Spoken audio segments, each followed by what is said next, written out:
महागठबंधन की तरफ से जो ऑफर की बातें कही गई है, क्या वो सही है? अगर 6.2.2 की जो बातें हो रही देखिए, ये सब जो खबर है वो मीडिया के माध्यम से ही हम सबको मालूम चलती है। आधिकारिक तौर से मैं इसकी बात की पुष्टि नहीं कर पाऊंगा, लेकिन मैंने कहा है कि सुनी सुनाई जो बातें आती हैं तो चिराग पासवान जी का बढ़ता हुआ कद ही दिखाता है। अच्छा 2019 में याद कीजिएगा 6 जगह हमें सीट मिला था, 6 जगह पे हम चुनाव जीते थे। हमारा प्रतिशत 100% का था स्ट्राइक रेट का। तो हमने कहा कि भाई हमारी यहाँ दावेदारी मजबूत है, लेकिन 2.5 साल 3 साल से हमने 40 जिला में काम किया। दक्षा जी, आप इस बात की साक्षी रही हैं। तो बीजेपी 6 के अलावा भी हमें देना चाहें तो वहाँ भी जीतने का हम वादा रखते हैं। तो वही चाचा अपनी पार्टी चला रहे हैं, हमारी अपनी पार्टी है। तो कोई अगर जबरदस्ती, जिसके पास जनाधार नहीं है, वोटों की संख्या नहीं है, और एक बार नहीं जनता ने कई बार इस बात को दिखाया है। और लोकतंत्र में जनता ही तो जनार्दन होती है ना। और जनता चाहती है कि हाजीपुर का नेता कौन हो, चिराग पासवान जी हो। तो हम और आप बोलने वाले कौन होते हैं? नमस्कार, दर्श न्यूज देख रहे हैं आप और मैं हूं आपके साथ दक्षा प्रिया।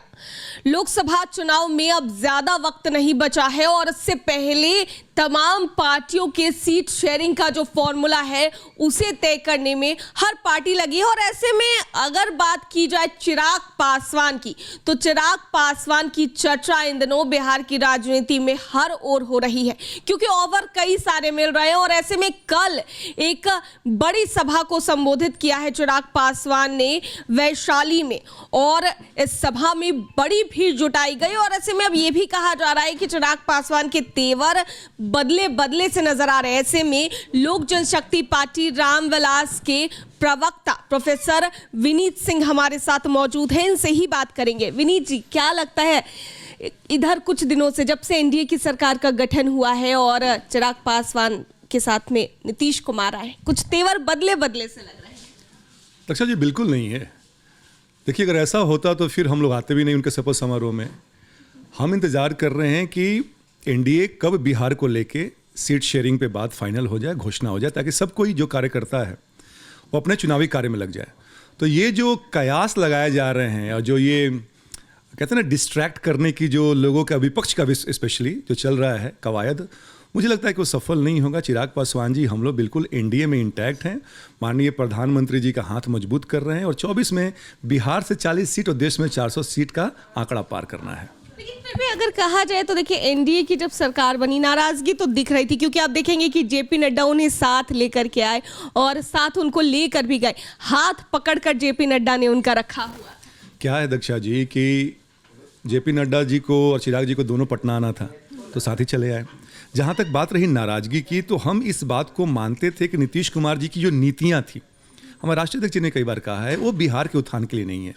लेकिन अब हमें लगता है कि एनडीए की सरकार बनी है, बीजेपी की नज़र है, हमारा बिहार फर्स्ट, बिहारी फर्स्ट का विजन डॉक्यूमेंट समाहित है, तो नीतीश कुमार जी बेहतर काम करेंगे। मुझे लगता है कि आने वाला समय 2 साल जो होगा वो बिहार के लिए स्वर्णिम काल होगा। कल भी चिराग पासवान ने खुले मन से कहा है कि मेरा गठबंधन जो है वो जनता के लिए है, जनता के साथ है। तो इसका क्या मतलब समझा जाए? दक्षा जी, बड़ा साधारण सा मतलब है। कोई भी नेता हो, कोई पॉलिटिकल पार्टी हो, उसका गठबंधन लोकतंत्र में तो जनता के साथ ही होता है ना।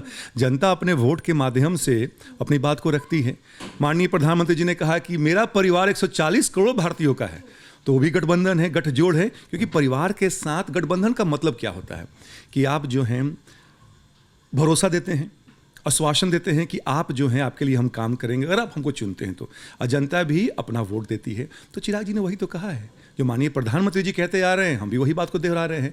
तो जैसे ही मुझे लगता है कि 1 से 2 दिन के अंदर में चीज़ें जो हैं साफ गोई से क्लियर हो जाएंगी, उसके बाद से देखिएगा चुनाव का जो बिगुल बजेगा तो सब कोई कार्य में लग जाएगा। लेकिन जिस तरीके से पिछले दिनों कहते नजर आते थे, खुले मन से एनडीए को लेकर के वो अपनी बातें रखते सामने मतलब नजर आते थे, लेकिन अब आप देखेंगे कि कल की ही अगर जनसभा की बात कर ले तो कल की विशाल जनसभा में उन्होंने एनडीए को लेकर कोई बातें नहीं कही।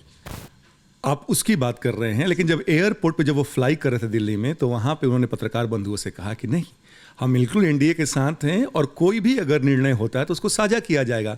तो दक्षा जी, एक बात को लेके वहाँ पे हम बता रहे थे कि भाई बिहार में कमी क्या है। हमने बिहार के गौरवशाली अतीत के बारे में बात किया है और उन्होंने ये कहा है कि अगर जमुई जब 2014 में 99वें रैंक पे था, जिला की बात करें पूरे देश में, तो 10 साल के अंदर में नंबर 1 कैसे बन गया? इट मीन्स कि वहाँ काम हुआ है। तो जब जमुई बन सकता है जिला नंबर 1, आकांक्षी जिलाओं की मैं बात कर रहा हूँ पूरे देश में, तो बिहार क्यों नहीं बन सकता है? तो उसी के मद्देनजर उसी के बाबत बात हो रही थी। तो इसमें ज़्यादा रीडिंग बिटवीन द लाइंस नहीं करना है हम लोग को। अच्छा, लेकिन कहा यह भी गया कि महागठबंधन से भी ऑफर सामने आ रहे हैं, 6.2 का जो फॉर्मूला है, 6 लोकसभा की सीटें और 2 राज्यसभा की सीटें, इसका भी ऑफर मिला हुआ है चिराग पासवान। मैं थोड़ा सा और इंप्रूव कर दूं, 6+2+2 दो मैंने सुना है आप लोग के माध्यम से कि यूपी में मिलने की बात हो रही है। देखिए, ये तो जनता जानती है, विपक्ष की पार्टियां जानती है कि चिराग पासवान का प्रभाव कितना बिहार में, कितना व्यापक है हमारी पार्टी का। तो राजद ही क्यों, कांग्रेस भी अपना निमंत्रण देती रहती है, लेकिन निमंत्रण देने से हम चले तो नहीं जाएंगे ना। कांग्रेस की तरफ से क्या ऑफर मिला? काफी दिनों से कि भाई चिराग पासवान जी चले आए, यहाँ पे हम नेचुरल एलाई हैं, पर ये सब कहने की बात है। कितनी सीट्स की बातें हुई है? सीट की बात नहीं कहूँगा, उन्होंने जो निमंत्रण दिया था, लेकिन हमारा जो नेचुरल एलाई है, हमने कहा है कि हमारे दिवंगत नेता रामविलास पासवान जी भी एनडीए के साथ थे 2014 में, और हमारे अभी के नेता, वर्तमान नेता माननीय चिराग पासवान जी भी साथ हैं। तो ऑफर देते रहते हैं दक्षा जी। मान लीजिए कोई आपको ऑफर दे दे तो आपके ऊपर है ना कि आप माने या ना माने, ठीक है। ये दिखाता है कि जनता के बीच में चिराग पासवान जी का कितना व्यापक प्रभाव है। अच्छा, महागठबंधन की तरफ से जो ऑफर की बातें कही गई है, क्या वो सही है? अगर 6.2.2 की जो बातें हो रही है, देखिए, ये सब जो खबर है वो मीडिया के माध्यम से ही हम सबको मालूम चलती है। आधिकारिक तौर से मैं इसकी बात की पुष्टि नहीं कर पाऊंगा, लेकिन मैंने कहा है कि सुनी सुनाई जो बातें आती हैं तो चिराग पासवान जी का बढ़ता हुआ कद ही दिखाता है। अच्छा, पिछले दिनों अमित शाह से और जेपी नड्डा से मुलाकात भी हुई है चिराग पासवान की, तो ऐसे में 6.1 की जो बातें सामने आई, दो बातें सामने आई, 5.1 और 6.1, 5 लोकसभा की सीटें और 1 राज्यसभा की सीटें। तो क्या बातचीत हुई है? देखिए, सकारात्मक बात हुई है, क्योंकि चिराग पासवान जी बीजेपी के शीर्ष नेतृत्व से लगातार निरंतरता में टच में रहते हैं, बात होती रहती है। तो हमने अपनी बात रखी है। 2019 में याद कीजिएगा 6 जगह हमें सीट मिला था, 6 जगह पे हम चुनाव जीते थे। हमारा प्रतिशत 100% का था स्ट्राइक रेट का। तो हमने कहा कि भाई हमारी यहाँ दावेदारी मजबूत है, लेकिन 2.5 साल 3 साल से हमने 40 जिला में काम किया। दक्षा जी, आप इस बात की साक्षी रही हैं। तो बीजेपी 6 के अलावा भी हमें देना चाहें तो वहाँ भी जीतने का हम वादा रखते हैं। तो वही बात माननीय गृह मंत्री जी से और राष्ट्रीय अध्यक्ष जी से कही गई है, और उन्होंने आश्वासन दिया है कि भाई, क्योंकि देखिए यहाँ पे मेन मुद्दा है कि बीजेपी को कैसे, एनडीए को कैसे 40 सीट दिलाया जाए। तो उसके लिए हर वो व्यक्ति जहाँ पे जीत दर्ज कर सकता है वहाँ पे सीट मिलेगा। तो वही बात हमने उनको रखी है। उन्होंने आश्वासन दिया है कि चलो ठीक है भाई। ठीक है, जो भी 5 या 6 सीटों की जो बात हो रही है, इसमें कौन कौन सी ऐसी सीटें हैं जिसके लिए आप लोग मांग करें? क्योंकि एक हाजीपुर तो है, हाजीपुर की चर्चा तो अलग है। जहाँ पे हम जीते थे 2019 में, वहाँ पे 6 सीटों पे हमारा डिमांड है, हमारी दावेदारी पक्की है। जैसे कि हाजीपुर हो गया, वैशाली है, खगड़िया है, समस्तीपुर है, जमुई है, और एक और मैं भूल रहा हूँ उसको, वो भी 6 सीट है तो हमारा जी। तो वहाँ पे हमारा दावेदारी मजबूत है।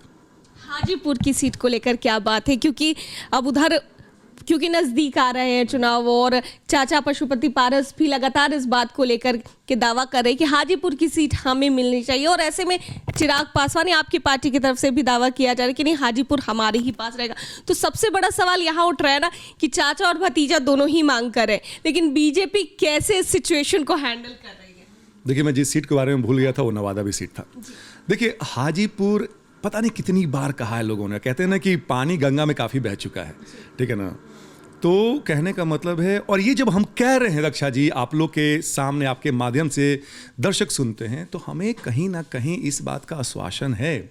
और मैंने क्या कहा, बीजेपी के लोग बहुत प्रबुद्ध हैं, उनको मालूम है कि कौन कितना जीतने का मादा रखता है। जो विनेबिलिटी फैक्टर है वो चिराग पासवान का बहुत ज़्यादा मुकाबला नहीं है।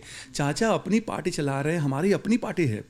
तो कोई अगर ज़बरदस्ती, जिसके पास जनाधार नहीं है, वोटों की संख्या नहीं है, और एक बार नहीं, जनता ने कई बार इस बात को दिखाया है, और लोकतंत्र में जनता ही तो जनार्दन होती है ना। और जनता चाहती है कि हाजीपुर का नेता कौन हो, चिराग पासवान जी हो। तो हम और आप बोलने वाले कौन होते हैं?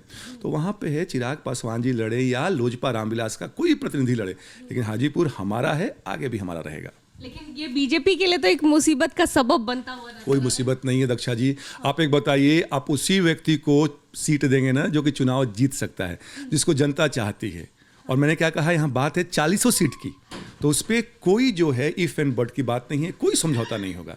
जो हमारे 6 सीटें थे उस पर दावेदारी है। हाजीपुर तो बिल्कुल पक्का है, इसके अलावा जो बीजेपी देना चाहे। अच्छा, एक आखिरी सवाल, बीजेपी को लेकर जहां तक बातें सामने आ रही हैं कि इस चीज को डील नहीं कर पा रही है बीजेपी, या हैंडल नहीं कर पा रही है कि चाचा और भतीजा दोनों ही दावा करें तो हाजीपुर की सीट किसको दे, तो अंत में आखिर यही होगा कि बीजेपी दोनों को साथ लाने की कोशिश करेगी। तो क्या ये संभव है भविष्य में?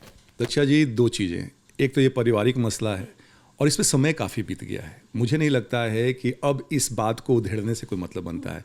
चाचा जी ने कई बार कह दिया है कि हमारा कभी दिल नहीं मिल सकता है, तो जब बड़े ने ये बात कह दिया है तो फिर उस बात पे हम लोग चर्चा ना करें।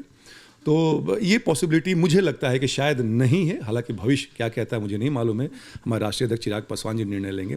पर एक बात, क्या ये गलत बोल रहा हूँ कि चिराग पासवान जी 40-41 साल के हैं और जो बाकी के जो नेता हैं, माननीय मंत्री जी की बात कर ले 70+ है, तो भविष्य किसका है दक्षा जी? आने वाला बिहार तो चिराग पासवान जी की तरफ ही देख रहा है ना, 30 साल 35 साल तक। और चिराग पासवान जी के पास एक विजन है जिसको हम लोग बिहार फर्स्ट, बिहारी फर्स्ट कहते हैं, और इसी के कारण जमुई नंबर 1 जिला बना है। तो यही लेकर चलेंगे ताकि बिहार जो है नंबर 1 हो दक्षा जी, और आप और हम गौरवान्वित महसूस करें बिहारी होने पे। एक बार पहले भी चिराग पासवान ने कहा था इस बात को कि बीजेपी ने पहल की थी, तो हमने भी उसमें सहमति दी थी कि अगर चाचा आना चाहे तो हम लोग साथ आ सकते हैं। लेकिन बीजेपी की तरफ से पहल की गई, लेकिन चाचा ने ना कर दिया। देखिए, मुझे इसके बारे में जानकारी नहीं है दक्षा जी, अगर राष्ट्रीय अध्यक्ष जी ने कहा होगा तो सही कहा होगा, लेकिन जो अभी की स्थिति है मुझे लगता है कि इसकी पॉसिबिलिटी नहीं है। बहुत बहुत धन्यवाद हमसे बात करने के लिए। तो ये थे हमारे साथ लोक जनशक्ति पार्टी रामविलास के प्रवक्ता प्रोफेसर विनीत सिंह, जिनसे हम बात कर रहे थे, क्योंकि आजकल चर्चा जो है वो लोक जनशक्ति पार्टी रामविलास को लेकर ही हो रही है। तो ऐसे में चिराग पासवान किस तरफ अपना रुख करते हैं वो साफ साफ इन्होंने बताया है। दर्श न्यूज में फिलहाल के लिए इतना ही। बने रहिए हमारे साथ देश और दुनिया की तमाम खबरों के लिए।